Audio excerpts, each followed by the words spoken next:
क्या होगा इससे कि हमारा जो बहिर्मुख मन था, चंचल मन था, वो अंतर्मुखी होगा, फिर इस ज्ञान को सुनने का वो पात्र बन सकेगा, तब वो ज्ञान अंदर रुक सकेगा।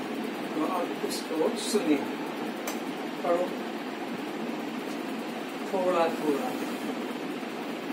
निरपेक्षः निर्विकारः निर्भरः शीतलाशयः आगाध बुद्धिः अशुद्ध बुद्धः भव चिन्मात्र वासनाः। यहाँ पर चर्चा चल रही है राजा जनक और गुरु अष्टावक्र के बीच में। अष्टावक्र जी राजा जनक को उसके वास्तविक स्वरूप को समझा रहे हैं कि देख, तू यह देह नहीं है, ये जन्म मरण वाला विकारी शरीर तो नहीं है, तू अपरिच्छिन्न है, हर देश में हर काल में और सब रूप में तेरा वास है। तू देश से वस्तु काल से अलग अलग नहीं हुआ है, तू अखंड है, आकाश की तरह।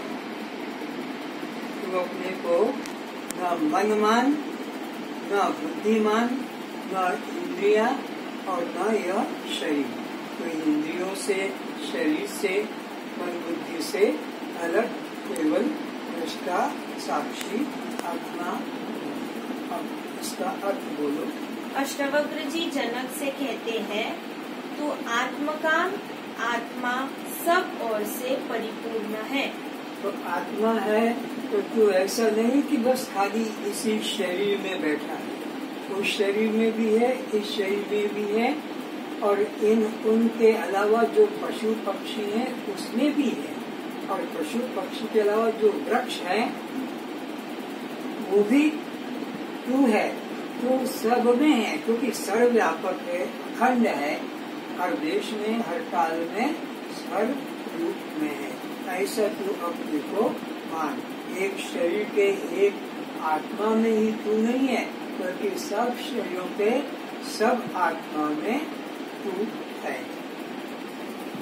तेरे में किसी प्रकार की कोई कमी नहीं है, तू बिना इच्छा के पूर्णानंद स्वरूप है। तू अपने में कोई प्रकार की कमी को, अपूर्णता को मत देख कि मैं योग करूंगा, कि भक्ति करूंगा, कि चक्र भेदन करूंगा, या कुंडलिनी जागृत करूंगा तब परमात्मा मिलेगा, या गृहस्थ त्याग करूंगा, ब्रह्मचारी रहूंगा तब परमात्मा मिलेगा। ऐसा कोई भी तेरे लिए कर्तव्य, तू पूर्ण है, इसी अवस्था में तू पूर्ण है।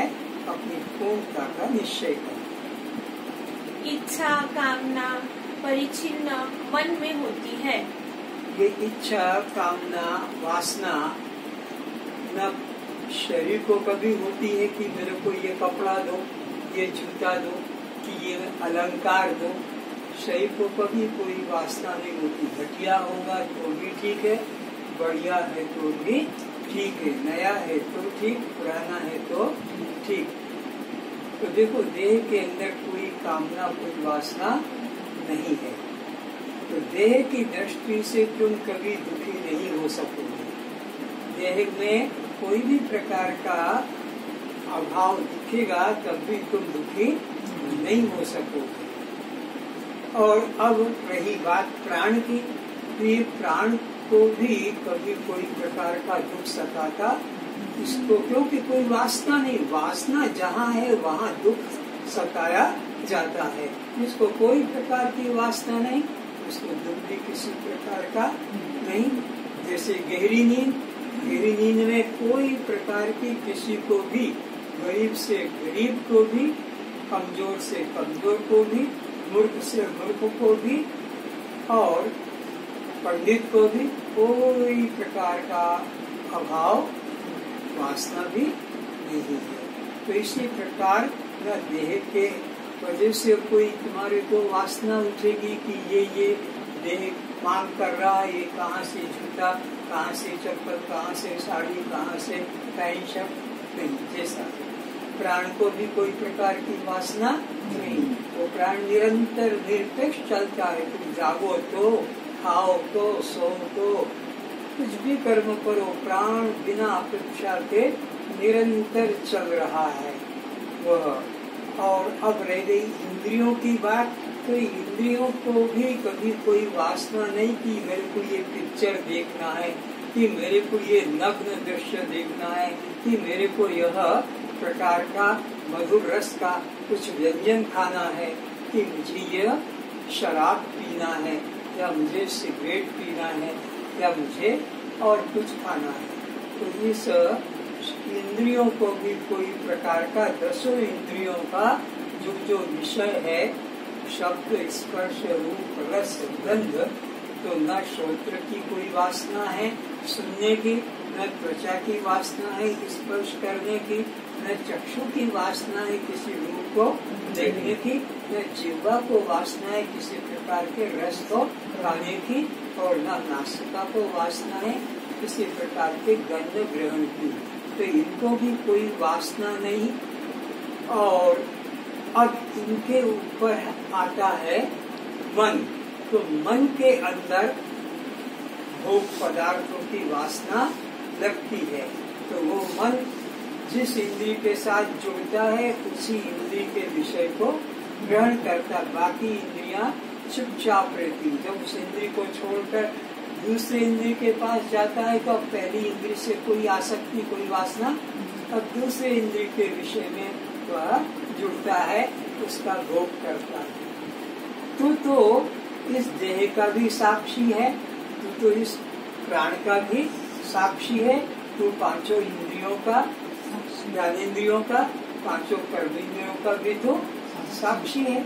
और ये मन के अंदर जो वृत्तियां उठती है, हजार हजार वृत्तियां एक दिन में उठती है। विज्ञान ने तो ये बताया है कि एक दिन में व्यक्ति 60,000 वृत्तियां निकालता, 60,000, क्योंकि हर क्षण कुछ न कुछ चलता रहता है। उसी के लिए तो इसको डांट पड़ी है, तो वो अंदर है उसको चुप रहता नहीं, 60,000 दिन भर में वो अपनी निकालता है। इसलिए उसको आसन, प्राणायाम, योग आदि साधन में जोड़ा जाता है, ताकि वो उतना बहिर्मुख न होकर अंतर्मुखी हो। तो तू तो मन का भी साक्षी है और तू बुद्धि का भी, तो तेरे में कोई प्रकार का अभाव नहीं, तू पूर्ण है। लेकिन इन इंद्रियों के साथ जुड़ जाने से, देह के साथ मैं भाव जोड़ने से, मन के साथ मैं भाव जोड़ने से, बुद्धि में मैं भाव जोड़ने से ये वासनाएं अपूर्ति की प्रकट होती है। लेकिन तू पूर्ण है क्योंकि पूर्ण का अंश है। अंश में अंशी का गुण धर्म विद्यमान रहता है। अंशी से अंश अलग नहीं होता है। तो वो अंशी के साथ सच्चित और आनंद है, तो उसका तू अंश है। इस कारण तू भी ईश्वर अंश, जीव अविनाशी, चेतन अमर, सहज सुख राशि, तो भी पूर्ण है। पूर्ण मदा पूर्णिदम पूर्णात् पूर्णमुदच्यते। तो पूर्ण से पूर्ण ही है, तेरे में कोई अभाव, इसलिए कोई वासना। शून्यता शरीर में होती है, तू बिन मन बिना शरीर के निराकार है। तू अपने पर किसी प्रकार का साधन, भार या अधूरापन स्वीकार न कर। तू पूर्ण है, इसलिए अपने में किसी प्रकार का अभाव या अपूर्णता मत देख। अभाव अपूर्णता किसमें है? ये भूतों से बना, गुणों से बना विकारी शरीर। ये शरीर सबका विकारी है, 3 गुणों वाला है, सत्वगुण, रजोगुण, तमोगुण। सत्वगुण के द्वारा मन, बुद्धि, और रजोगुण से इंद्रियां, और तमोगुण से शरीर होता है। तो तीनों से अलग है, न तो सत्वगुण है, न रजोगुणी है, न तमोगुणी है। तीनों गुणों का प्रकाशक शुद्ध नित्य चैतन्य आत्मा है। जन्म मरण यह शरीर का है, भूख प्यास यह प्राण की है, और सुख दुख शोक मोह बंध मोक्ष यह सब द्वंद्व विकार तेरे दृश्य मन के है। अब तुझे किस बात की चिंता? तू चिंता रहित कर्तव्य रहित अपने आप में पूर्ण है। तू प्रकृति रूप देह संघात को महत्व न दे, तू स्वयं को महत्व दे। तू स्थूल एवं सूक्ष्म शरीर व उनके गुण धर्म से पृथक उनका दृष्टा है। तो तू तीन गुणों से, तीन शरीरों से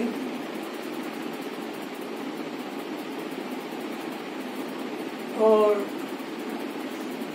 उनके कर्मों से, ज्ञानेंद्रियों के, कर्मेंद्रियों के, प्राणों के, सबसे धर्म से अलग है। पंचकोशों से भी तो अतीत है। केवल एक चैतन्य सत्ता मात्र है, उसी में तू निश्चय कर। अतएव तू क्रिया रहित हो, केवल चैतन्य निष्क्रिय आत्मा में निष्ठावान हो। तो तू इन स्थूल शरीर में अहंकार करके अपने को स्त्री पुरुष, गोरा काला, हिंदू ब्राह्मण मत मान। सूक्ष्म शरीर में अहंकार करके मैं करता, मैं भोगता, मैं पापी, मैं पुण्यात्मा, मैं सुखी, मैं दुखी, मैं कामी क्रोधी, ये भी तू मत मान। और कारण शरीर में अभिमान करके मैं अज्ञानी या मैं ज्ञानी, ये अभिमान भी मत कर कि मैं बद्ध हूँ, कि मैं मुक्त कैसे होऊंगा।